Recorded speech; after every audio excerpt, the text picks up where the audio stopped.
আসসালামু আলাইকুম। আমি এই ড্রেসটা অনলাইন থেকে অর্ডার করেছি। এই ভিডিওতে এই ড্রেসের ডিটেইলস রিভিউ শেয়ার করব। আচ্ছা, প্রথমে হচ্ছে এই ব্ল্যাক কালার ড্রেসটা। এটা হচ্ছে জামা, পায়জামা এবং ওড়না তিন মানে থ্রি পিস রয়েছে। আর এগুলো কিন্তু হচ্ছে রেডিমেড রেডিমেড হচ্ছে ড্রেস।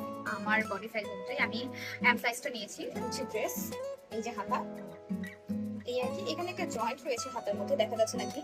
এই যে জামাটা ভিডিওতে অনেক বেশি রিচ ছিল, এমনটা তো একদম রিচ কোয়ালিটির দেয়নি, কিন্তু যতটুকু দিয়েছে নট ব্যাড।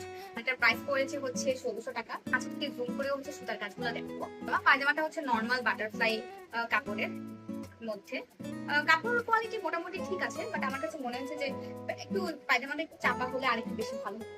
তবে ভিডিওতে মেবি একটু প্লাজো টাইপেরই ছিল। এটা হচ্ছে ওড়নার লেন্থটা কিভাবে বোঝাবো?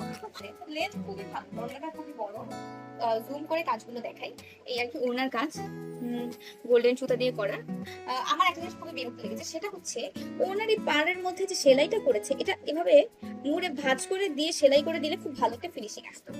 এখন যেহেতু এটা ওরকম ফিনিশিং দেওয়া নাই, তো এটা একটু কেমন যেন আর কি চিপ কোয়ালিটির মনে হয়। আমি যদি বাসায় সেলাই কাজ পারি, আমাদের সেলাই মেশিন আছে, তো আমি বাসায় হচ্ছে এই কাপড়টাকে উপরে মুড়ে ভাঁজ করে সেলাই করি।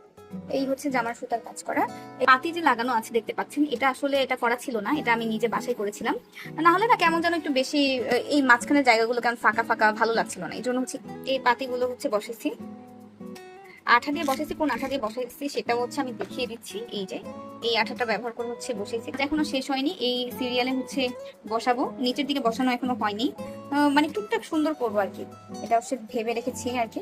খারাপ না, 1600 টাকা প্রাইস অনুযায়ী চলে। হাতে জিনিস দেখাই, এরকম গোল্ডেন সুতা দিয়ে কাজ করা, কিন্তু এই অংশটার মধ্যে এই গোল্ডেন সুতাটা ছিল না। আমার বাসায় আবার গোল্ডেন কালার সুতা রয়েছে, সেই গোল্ডেন কালার সুতা দিয়ে আমি এটাকে সেলাই করে নিয়েছি। আমি যখন নিয়েছি তখনই আমি দেখেছিলাম যে এই সমস্যাটা আছে, কিন্তু আসলে মনে করেছিলাম আমার কাছে যেহেতু সুতা আছে, সো এটাকে আমি সেলাই করে নিতে পারবো, এটা কোনো প্রবলেম হবে না। জামা ওড়নার সঙ্গে লুকটা কেমন আসবে সেটা আমি আসলে একটু দেখিয়ে নেওয়ার চেষ্টা করছি। কতটুকু বুঝতে পারতেছিলাম জানি না। এই যে ওড়নাটা আই গেস ভালোই লাগে। সো এই জামাটার আরো ছোট ছোট কাজ করে আমি হচ্ছে ফাইনালি জামাটা আপনাদের সাথে দেখাবো।